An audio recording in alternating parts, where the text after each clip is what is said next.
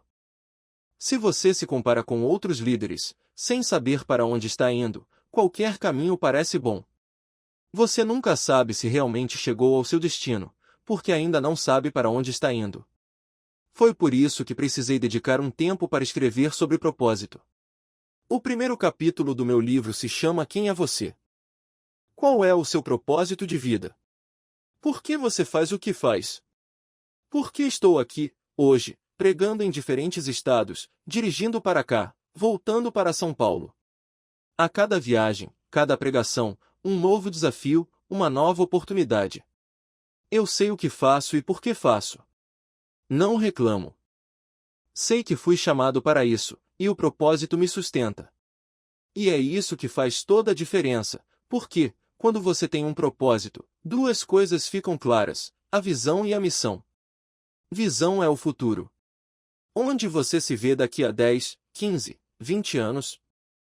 Já a missão é o que você precisa fazer hoje, o que deve fazer todos os dias para que, no futuro, o que você sonhou se torne realidade. Mas, mais importante do que o futuro chegar, é estar preparado para ele. Muitos perdem oportunidades porque não estavam preparados quando o futuro chegou. Eu sei onde estarei daqui a 20 anos, se Jesus não me levar antes. Tenho um plano, uma visão clara, porque estou trabalhando na minha missão todos os dias. A visão é algo que leva tempo para se concretizar, mas quando você tem clareza sobre ela, o futuro começa a se formar diante de seus olhos. Quando você tem propósito, é como uma guerra, você sabe para onde está indo e por que está indo. Mesmo que o salário seja baixo ou o trabalho árduo, a visão faz com que tudo faça sentido. Sem visão, a missão perde seu valor. Isso é algo que muitos líderes não entendem, a missão só faz sentido quando a visão está clara. Quando a visão está bem definida, tudo que você faz no caminho ganha significado. O ministério de Jesus, por exemplo, não era apenas curar, expulsar demônios ou realizar milagres. O objetivo era ensinar. Ele sabia que a verdadeira mudança só acontece por meio da transformação da mente, e a educação é o caminho para isso. Os milagres eram apenas sinais do caminho. O mesmo acontece no meu ministério. Não é sobre curar ou expulsar demônios, mas sobre ensinar. Claro, há situações que exigem uma intervenção milagrosa, mas, no fundo, a verdadeira mudança vem pela educação, pelo ensinamento, pela transformação da mente. Em minha jornada, aprendi que quando você tem um propósito claro, a missão e a visão se alinham. E quando você sabe para onde está indo, ninguém pode te desviar do caminho. Agora, deixa eu te falar uma coisa, se você é líder, uma coisa é certa na Bíblia, você precisa dar frutos. Não se trata de status, mas de sobrevivência. Jesus nunca amaldiçoou um pecador, mas amaldiçoou uma árvore que não deu frutos. Se você não tem frutos para mostrar quando Deus aparecer, não adianta dar desculpas. Todo homem que deu desculpas para Deus foi afastado de sua presença. Portanto, se Deus te pedir frutos, você precisa ter algo para mostrar. Não é uma questão de status, é uma questão de sobrevivência. Eu descobri meu propósito, sou um treinador de pessoas. Não posso aceitar propostas que me tirem desse caminho. Meu propósito é claro e definido, e nada vai me desviar dele. Por isso, se algum dia me pedirem para pastorear uma grande igreja ou liderar algo maior, eu sei que pode ser um futuro, mas não agora. Meu propósito é treinar pessoas, ajudar a transformar vidas. Hoje, eu estou de país em país, de cidade em cidade, mas sei que, a qualquer momento, Deus pode me chamar para algo novo. Ele pode me chamar para missões, para pastorear, para uma nova missão. O propósito, no entanto, é sempre o mesmo: treinar pessoas. Não importa se sou empresário, pastor, coach ou profissional liberal. O título não importa. O que importa é que o propósito é eterno, e o chamado é temporário. Quando descobri quem sou, passei para o segundo capítulo da minha vida. O livro da minha jornada foi escrito para eu cumprir e, com isso, elevar meu nível de liderança. A importância de ter um mentor é algo que já mencionei antes. Eu descobri que sou um treinador de pessoas, e então comecei a procurar pessoas que já chegaram onde eu sonho chegar. Essa é uma das qualidades de um mentor, ele já trilhou o caminho que você ainda está sonhando percorrer. Quando Deus me chamou para ser um grande líder de adoração no país, eu sabia que algo estava faltando. E a pergunta que fiz foi: você anda com líderes de adoração? Você tem se aprofundado nesse universo? Não é diferente quando alguém diz que quer ser rico. A questão é, com quem você anda? Você está convivendo com alguém que realmente conhece esse mundo? Porque, se você não tem essas referências, como vai medir seu próprio progresso? Foi assim que, ao definir quem sou e qual é minha missão, comecei a escrever. Nunca tinha escrito um livro, mas decidi tentar. E sempre digo, não ouço opiniões, mas conselhos. A Bíblia ensina que, na multidão dos conselheiros, há sucesso. Mas opinião, qualquer um tem. Mesmo no Facebook, você encontrará opiniões. Mas conselhos, esses vêm de quem te ama ou de quem é especialista na área. Meu pai não é especialista em todos os assuntos, mas ele me ama, e os conselhos dele sempre me ajudaram a direcionar minha vida. Quando comecei a escrever meu livro, todos me diziam que era muito cedo, que eu era muito jovem, mas decidi seguir em frente. Fui atrás do maior escritor do Brasil, Augusto Cury.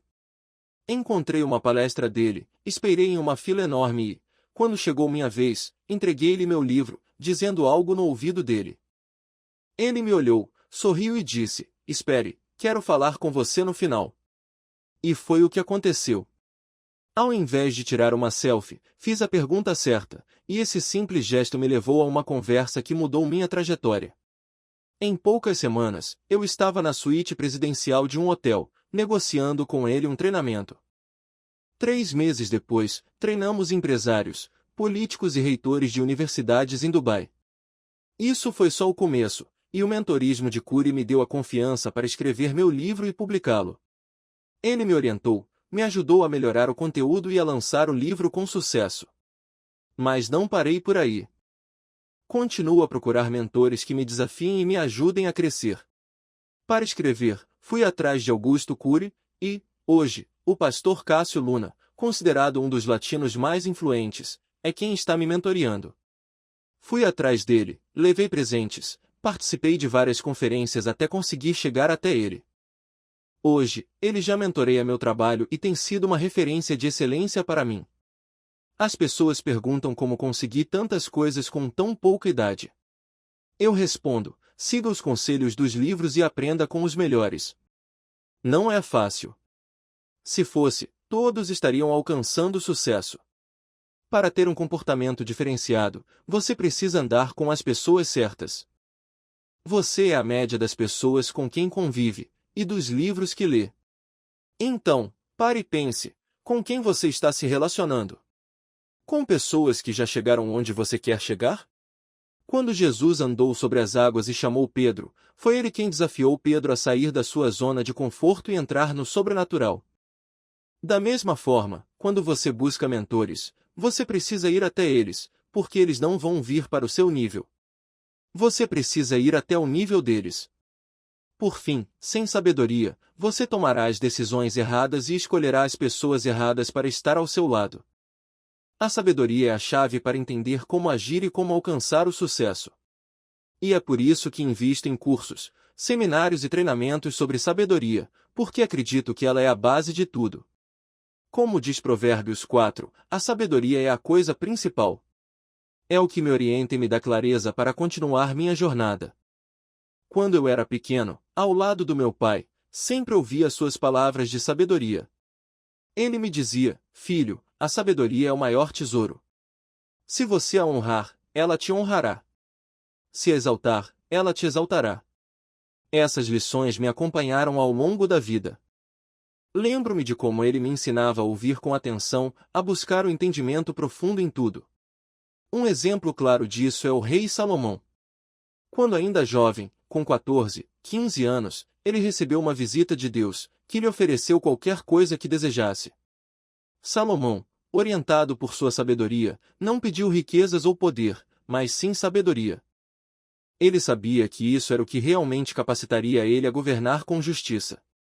E assim foi. A sabedoria o ajudou a construir um reino próspero e a resolver problemas que pareciam impossíveis. A sabedoria é a chave para superar os maiores desafios da vida. Ela nos proporciona as ideias, estratégias e soluções necessárias para problemas que parecem sem solução. Se você souber resolver o problema dos outros, será capaz de liderar.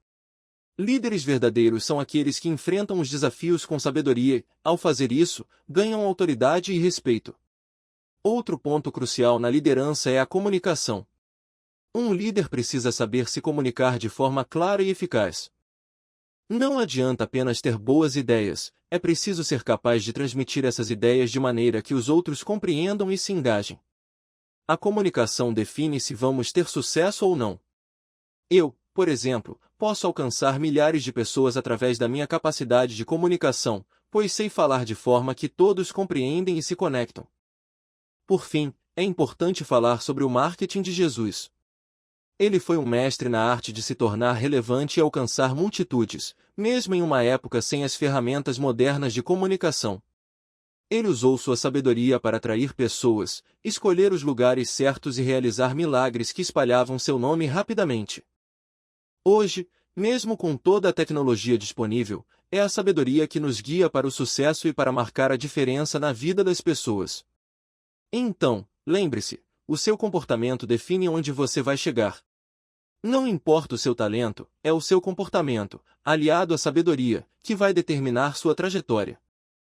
E para alcançar seus objetivos, é fundamental ter as ferramentas certas. Sem elas, suas ações serão em vão. A verdadeira riqueza está em investir no seu propósito. Não se trata de consumir para si mesmo, mas de investir naquilo que realmente importa. Quando você foca no seu propósito, todo recurso que Deus coloca em suas mãos é usado de maneira inteligente, e a realização vem ao longo do caminho. Em resumo, para alcançar o sucesso, seja sábio, saiba se comunicar, tenha as ferramentas certas e sempre busque agir de acordo com seu propósito. Isso é o que realmente vai deixar um legado. Recentemente, me falaram sobre bônus de R$ 100 para a compra de produtos. Eles estão oferecendo esse bônus para incentivar o financiamento, mas a verdadeira intenção deles é emprestar dinheiro com juros. O produto é apenas uma desculpa. Por trás disso, o que realmente buscam é o lucro financeiro. E é essa motivação que Deus avalia. Esses dias, um jovem da igreja me procurou e, ao final de um culto, ele me disse: "Pastor, ora por mim." Ele estava tão aflito e me contou que estava desesperado para se casar. Perguntei a ele: "Quantos anos você tem?" Ele ainda era muito jovem, e eu disse: "Você quer se casar por quê?" Ele me respondeu: "Pastor, quero me casar para fazer as coisas que um casado faz." Eu disse: "Meu irmão, se tem um lugar onde você não vai encontrar isso, é no casamento. Casamento é um compromisso sério, onde você vai batalhar por uma vida juntos. A motivação para a escolha de ações, como abrir um negócio ou iniciar uma igreja, também deve ser questionada. Muitas pessoas começam empresas por pura competição ou para provar que são melhores que os outros, como no caso de quem sai de uma igreja para fundar outra, movido pela vontade de mostrar sua unção. Mas a verdadeira motivação é o que Deus observa. Ele vê o coração, enquanto os homens veem as ações externas.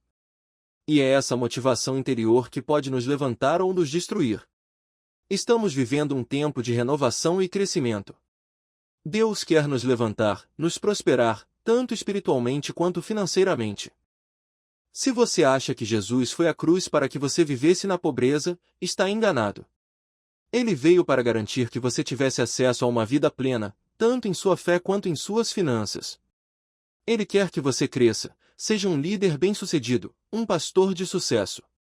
Mas o único limite para a sua vida é você mesmo. Nem Satanás tem poder sobre a sua vida, a não ser que você permita. Estamos em um tempo de transformação, onde precisamos ser mais preparados para lidar com as pessoas e com nossas finanças. A inteligência emocional é fundamental para enfrentar os desafios de viver com os outros, enquanto a inteligência financeira nos ajuda a gerir o que Deus nos confiou. Algumas pessoas ainda não compreendem o valor da inteligência financeira, como aquela irmã que me perguntou se dinheiro traz felicidade.